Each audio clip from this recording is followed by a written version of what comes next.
Hi, my name is Eddie and this is How to Get Living. I'm going to start a video series about negative emotions.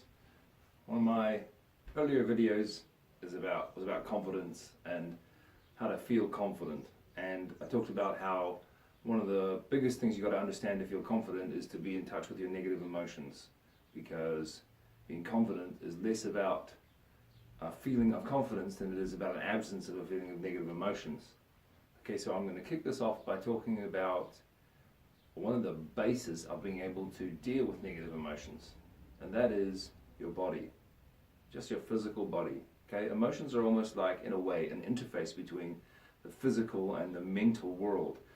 Emotions exist in your body. They're like characterized by levels of neurotransmitters in your body, hormones in your body. Okay, you feel them, you sense them in your body, but they're caused in large part by your thoughts. Okay, which are part of your mind. So there's like a bridge between the tangible and the intangible, between the mind and the body, and the emotions are a big part of that bridge. So there's certain things that you can do with your body that are going to help you deal with your emotions.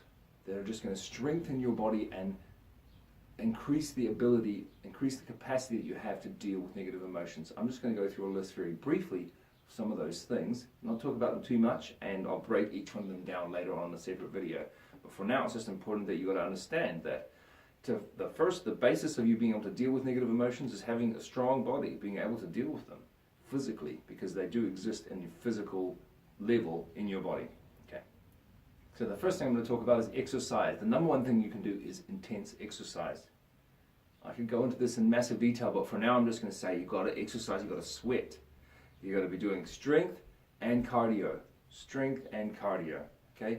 Intense exercise, it has so many benefits for your body physically, and it allows you to release emotion and allows you to process, and it gives you the capacity to contain strong negative emotions. Exercise. Do a lot of exercise. Okay, another key is sleep. Get enough sleep. It's really important.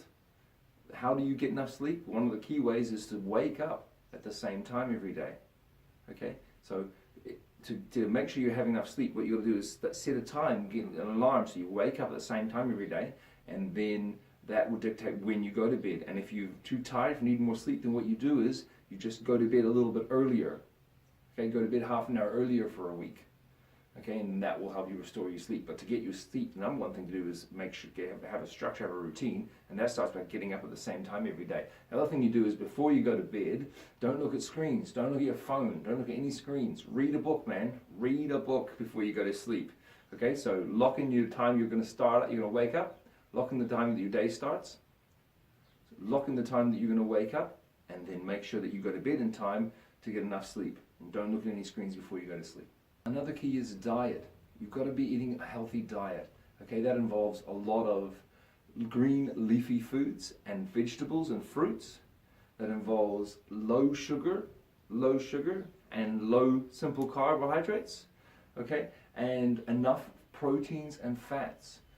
You've got to be having like a really strong balance of that. The least thing you should be eating is sugar and simple carbs. Okay, and then you want to be eating lots of proteins and fats, and then lots of vegetables and leafy greens. Okay, that's kind of like an inverted pyramid from what we've been taught from 20 years ago, but that's the reality. That's how it should be. Okay, so at the smallest at the top of the pyramid is sugars and carbs. Then you want to have your fats and proteins, and then you want lots of vegetables and leafy greens. Eat a good diet. It's very important to help you deal with negative emotions. Okay, another point is meditation. Meditation is very, very valuable. One of the best times to meditate is first thing in the morning. Make that part of your morning routine. Get up, meditate. Focus on your breath. Still your mind, and just pay attention to one thing at a time, which is often your breath. That's like a basic breath meditation. Giving yourself a short period of time, just 5 minutes or 10 minutes, where you're just focusing on one thing, is training your brain to be calm. It's training you to have moments of stillness. Okay? Meditation is massively beneficial. Look it up. There's all sorts of benefits from meditation, and one of those benefits is the ability to notice and deal with and sense and process and contain your negative emotions. Okay, so another key is meditation. Start meditating. Okay, and here's like a really cool, special kind of power tip, which is cold showers. Cold showers has a massive influence on you. Start having cold showers. Look it up. Look up Wim Hof. Look up other people on YouTube that are talking about cold showers. Have very cold showers. Okay, that gives you all sorts of benefits. It is like exercising your endocrine system. It's exercising your lymphatic and immune system. Okay, and it's teaching you how to be uncomfortable. It's teaching you how to handle moments of discomfort and sit with them and process. Okay, it's a very powerful technique. Have cold showers. Work up to having cold showers every day. I haven't had a hot shower in a year, basically. I don't have hot showers anymore. Have cold showers because it really helps you in all sorts of ways, but one of the ways that's going to help you is to help you deal with your negative emotions.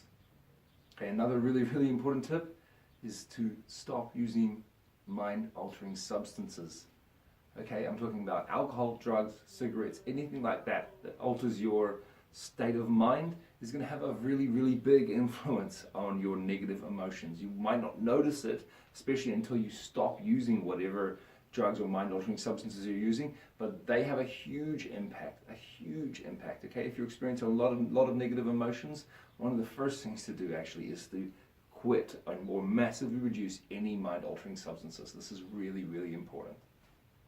So we've talked about the base, building the base for you to be able to handle and process negative emotions. We've talked about exercise, diet, sleep, meditation, cold showers, and reducing or eliminating mind-altering substances. These are really key. Remember to apply rule number 1 and just get a little better every day. You don't have to take all these things out of your life all in one go. It's not going to work that way. Look at rule number 2 and start adding things in. Add ways in. Create something new in your life to build the habits that you're going to need to be able to process and handle your negative emotions better. These are really important key tools that I've given you that are going to have a massive benefit for you if you want to start learning to process and handle your negative emotions. Okay, thank you very much for your time. Remember to like this video, subscribe to the channel, and look out for more videos in my series about negative emotions. My name is Eddie, and this is How to Get Living.